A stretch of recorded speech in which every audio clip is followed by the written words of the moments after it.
ప్రభువైన యేసుక్రీస్తు నామంలో వందనములు. ఈ దినం దేవుని వాక్యం 93వ కీర్తన 3-4 వచనములు. వరదలు ఎలుగెత్తెను, యెహోవా వరదలు ఎలుగెత్తెను. వరదలు తమ అలలను హోరెత్తునట్లు చేయుచున్నవి. విస్తార జలముల ఘోష కంటెను, బలమైన సముద్ర తరంగముల ఘోష కంటెను ఆకాశమునందు యెహోవా బలిష్ఠుడు.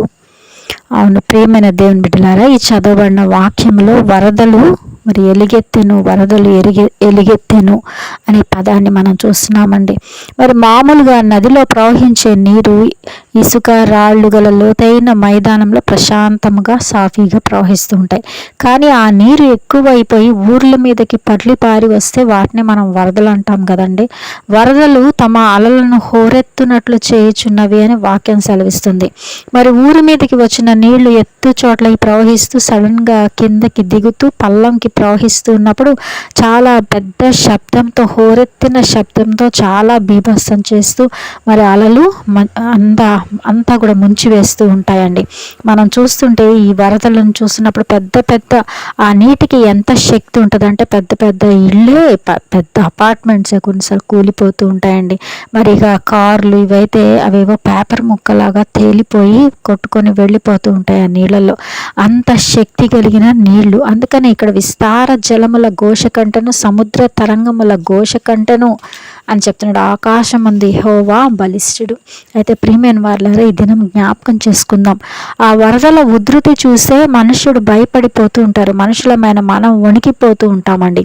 అయితే దేవుని వాక్యం చెప్తుంది, ఈ విస్తార జలముల ఘోష కంటే కూడా ఆకాశం అందున్న యెహోవా బలిష్ఠుడు అని చెప్తుంది. ఈ నీటికే ఇంత శక్తి ఉండి ఇంత నాశనం చేస్తూ ఇంత ఘోరమైన పరిస్థితుల్ని, బీభత్సాన్ని సృష్టిస్తే వీటికంటే కూడా ఆకాశం అందున్న దేవుడు, ఆయన శక్తి ఇంకెంత బలిష్ఠుడు. అయితే ప్రియమైన వారులారా, ఈ ఉదయకాలంలో దేవుడు మనతో మాట్లాడుతున్నాడు. అటువంటి ఈ వరదలను చూసే, ఈ భయంకరమైన ఈ సునామీలను చూసే మనిషి వణికిపోతూ భయపడుతున్నామే మనం. అయితే దేవునికి ఎందుకు భయపడలేదు ప్రియమైన వారులారా? దేవుడికి మనం ఎందుకు వణకట్లేదు? ఆయన మాటకి మనం ఎందుకు కట్టుబడి ఉండలేకపోతున్నాం అనేది ఈరోజు మనం ప్రశ్నించుకుందాం. ఎందుకు అంటే మానవుడు భౌతికంగా ఉన్న పరిస్థితులనే మనం చూస్తూ ఉన్నాం. భౌతికంగా ఈ భూ సంబంధమైన వాటిని చూసి భయపడుతున్నామే కానీ ఆత్మస్వరూపి అయిన దేవుని గురించి మనం ఆలోచించలేకపోతున్నామండి. మనం ఆత్మ సంబంధులుగా ఉంటే, ఆత్మస్వరూపులుగా ఉంటే ఆత్మస్వరూపంలో ఉన్న దేవుడు ఎంత శక్తిమంతుడో మనం గుర్తిస్తాం ప్రియమైన వాళ్ళారా. ఆయన ఎంత భీకరుడో తెలుసుకుంటాం. అయితే మనకు వచ్చే సమస్యలు, మనకు వచ్చే ఇబ్బందులు, వరదల్లా ముంచివేసే పరిస్థితులు, మనుషులు ఎదుటి వాళ్ళు కొన్నిసార్లు ముంచివేస్తూ ఉంటారు, మాటలతోటి గాయపరుస్తూ ఉంటారు.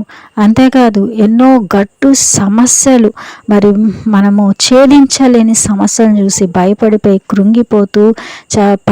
కృంగిపోతున్న పరిస్థితులు జీవితాలు ఎదురవుతుంటాయి. అయితే ఎందుకు మనిషి భయపడిపోతున్నాడు? భౌతికమైన వాటిని చూసి, శరీరాలను చూసి ఎందుకు భయపడుతున్నాడు అంటే మనం ఆత్మ దృష్టితో చూడలేకపోతున్నాం. ఆత్మస్వరూపి అయిన దేవుని వైపు చూడలేకపోతున్నాం. ఆయన ఎంత గొప్పవాడో, ఎంత బలిష్ఠుడో మన కళ్ళకు కనిపిస్తున్న ఈ సమస్య కంటే ఆయన ఎంత గొప్పవాడో మనం చూడలేకపోతున్నామంటే అందుకే కృంగిపోతూ ఉంటాం.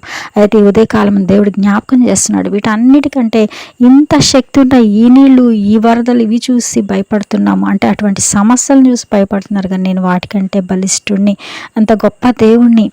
ఎందుకు నన్ను చూసి మీరు భయపడలేకపోతున్నారు? నా యొక్క మాటల్ని ఎందుకు, నా ఆజ్ఞల్ని మీరు ఎందుకు అనుసరించలేకపోతున్నారని కూడా దేవుడు కూడా బాధపడుతున్నాడు ప్రియమైన దేవుని బిడ్డలారా. కాబట్టి ఈరోజు మనం జ్ఞాపకం చేసుకుందాం. రాకడ చాలా సమీపంగా ఉంది. నోవహు దినాలు ఎలా ఉందో అలాగంటి దినాలు మనుషుని కుమారుని దినాల్లో కూడా జరుగుతాయని ఉంది. నోవహు కాలంలో నీళ్లతోటే దేవుడు మొత్తం పాపాన్ని తుడిచివేశాడు. అదేవిధంగా అదే దినాలు మనుష్య కుమారుని దినాల్లో కూడా చూస్తామంటాం. దేవుని ఉగ్రత కృమ్మరించబడుతూ ఉందండి. అక్కడక్కడ వరదలు, భూకంపాలు, మత్తయి సువార్త 24వ అధ్యాయంలో చెప్పినట్లు యుద్ధాలు, కరువులు, భూకంపాలు ఇవన్నీ కూడా వేదనలకి ప్రారంభం. ఇవన్నీ కూడా జరుగుతూనే మన కళ్ళారు మనం చూస్తూ ఉన్నాం.